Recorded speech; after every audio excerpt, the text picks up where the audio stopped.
গণঅভ্যুত্থানের ৯ দফা আন্দোলনের অজানা অধ্যায় তুলে ধরেছেন ইসলামী ছাত্র শিবিরের ঢাকা বিশ্ববিদ্যালয়ের সভাপতি এস এম ফরহাদ। আমার দেশে তিনি এক লেখায় জানিয়েছেন কিভাবে ঘোষণা করা হয়েছিল হাসিনা পতনের ৯ দফা। এস এম ফরহাদ তার লেখায় জানান,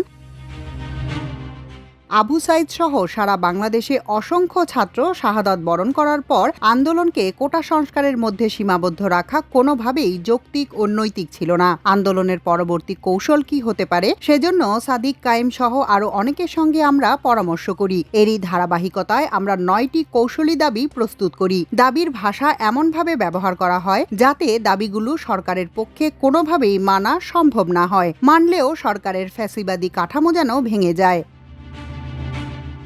ডিজিটাল ক্র্যাকডাউন শুরু হওয়ার আগেই আমাদের আশঙ্কা ছিল খুব শিগগিরই নেটওয়ার্ক শাটডাউন করে দেওয়া হবে। ইন্টারনেট শাটডাউনের আগেই আমরা আসিফ নাহিদ সহ কয়েকজনের কাছে এগুলো পাঠাই যাতে তারা নিজেদের মধ্যে পর্যালোচনা পরামর্শ করতে পারেন। এর আগের কর্মসূচির ক্ষেত্রেও নিয়মিত তাদের সঙ্গেই যোগাযোগ করা হতো, কিন্তু তাদের সঙ্গে অনলাইন অফলাইন উভয় মাধ্যমে যোগাযোগ বিচ্ছিন্ন হওয়ার পর থেকেই বাকি সমন্বয়কদের সঙ্গে যোগাযোগ করে কর্মসূচি অব্যাহত রাখতে হয়।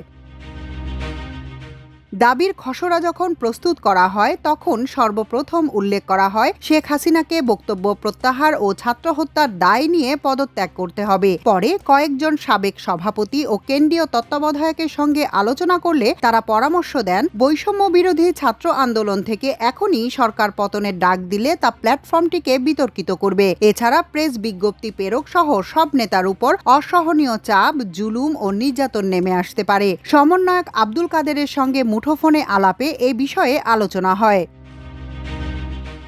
আমরা কৌশলী ভূমিকা হিসেবে উল্লেখ করি ছাত্র হত্যার দায় নিয়ে শেখ হাসিনাকে জাতির সামনে প্রকাশ্যে ক্ষমা চাইতে হবে। দাবিটি এমনভাবে উপস্থাপন করা হয়েছিল যেটি মেনে নিলে শেখ হাসিনা সরকারে থাকার নৈতিক ও সাংবিধানিক অধিকার বাতিল হয়ে যায়।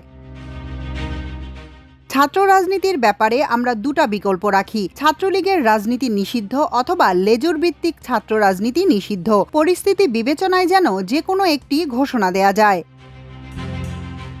আন্দোলনের সময়ে হলের যে শিক্ষার্থীরা দুঃসাহসী ভূমিকা রেখে সন্ত্রাসী সংগঠন ছাত্রলীগকে হল ও ক্যাম্পাস থেকে বিতাড়িত করেছিল, ওইসব শিক্ষার্থীর ভবিষ্যৎ নিরাপত্তার বিষয়টি মাথায় রেখে ৯ দফায় লেজুর ভিত্তিক ছাত্র রাজনীতি নিষিদ্ধের দাবি যুক্ত করা হয়েছিল। তখনও আন্দোলনের ক্ষেত্রে এক দফায় পৌঁছানো সম্ভব হয়নি। ফ্যাসিবাদের মূলোৎপাটনের আগ পর্যন্ত ছাত্রলীগের সন্ত্রাসীদের দ্বারা আক্রান্ত হওয়ার আশঙ্কা থেকে শিক্ষার্থীদের নিরাপত্তা নিশ্চিতের জন্য এই দফার সংযুক্তি সময় বিবেচনায় অত্যন্ত যৌক্তিক সিদ্ধান্ত ছিল। বর্তমানে ফ্যাসিবাদের মূলোৎপাটনের মাধ্যমে সেই সংকটের সমাধান হয়েছে। একই সঙ্গে ছাত্র রাজনীতির পুরো সিস্টেমে প্যারাডাইম শিফটিংয়ের সুযোগও তৈরি হয়েছে। ফিরে আসি মূল কথায়। ১৯ জুলাই ৯ দফা প্রস্তুত শেষে আব্দুল কাদেরকে ফোন করে জানালে সঙ্গে সঙ্গে তিনি সম্মতি দেন। তবে কয়েকটা দাবির ক্ষেত্রে আব্দুল কাদেরের নিজস্ব অভিমত থাকে যা আমরা আবারও আলোচনা করে চূড়ান্ত করি। আব্দুল কাদেরকে একটি নতুন নম্বর নিতে বলা হয় যেখানে সাংবাদিকরা ফোন করে নিশ্চিত হবেন ৯ দফা সম্পর্কে। সেই অনুযায়ী সাংবাদিকরা নিশ্চিত হন।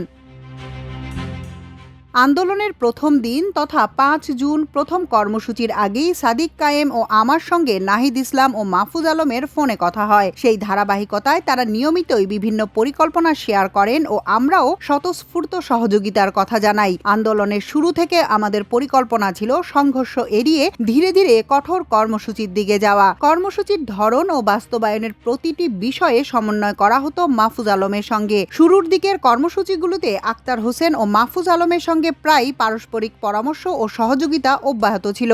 দেশব্যাপী কর্মসূচি বাস্তবায়নে শিবিরের কেন্দ্রীয় ও সারা দেশের শাখাগুলোর সঙ্গে সমন্বয় করে আন্দোলনে সহযোগিতা অব্যাহত রাখা হয়। নিয়মিত কর্মসূচির ধারাবাহিকতায় ১৩ জুলাই আমরা মাহফুজ আলমকে পরদিনের কর্মসূচি হিসেবে রাষ্ট্রপতির কাছে স্মারকলিপি প্রদানের পরামর্শ দেই। পরিকল্পনা ছিল ছোট ছোট কর্মসূচির ধারাবাহিকতায় রাষ্ট্রপতির কাছে স্মারকলিপি প্রদান হবে আমাদের সবশেষ সফট কর্মসূচি। এরপর থেকে কঠোর কর্মসূচিতে যাব। মাহফুজ আলম অন্যদের সঙ্গে এই পরিকল্পনা নিয়ে মতবিনিময় করেন। এতে তারা রাজিও হন এবং ১৩ জুলাই রাতে কর্মসূচি ঘোষণা করা হয়। রাতের মধ্যেই আমাদের সাংগঠনিক টিমের সহযোগিতায় পুরো স্মারকলিপির খসড়া করা হয়। খসড়ার কিছু সংশোধন নিশ্চিত শেষে চূড়ান্ত ডক্স ফাইলটি রাতের মধ্যেই ড্রাইভ লিংক দিয়ে মাহফুজ আলম সহ ৬৪ জেলার আন্দোলনকারীদের কাছে পৌঁছানো হয়।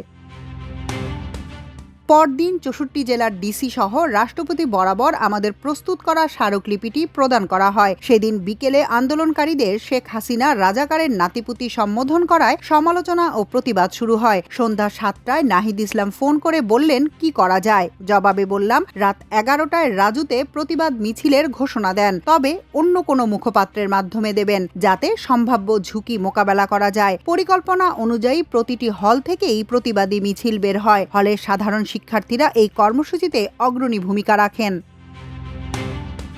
১৫ জুলাই ক্যাম্পাসে ছাত্রলীগের সন্ত্রাসী আক্রমণের পর থেকে শিক্ষার্থীরা কিছুটা আতঙ্কিত হয়ে পড়েন। শিক্ষার্থীদের মনোবল ফেরাতে পরদিন সাংগঠনিক পরিকল্পনা অনুযায়ী মহানগর শাখার জনশক্তিরা ক্যাম্পাসের চারপাশে, বিশেষ করে চাংখারপুল ও শহীদ মিনারে ঢাকা বিশ্ববিদ্যালয়ের শিক্ষার্থীদের নিরাপত্তার ঢাল হিসেবে ভূমিকা রাখেন।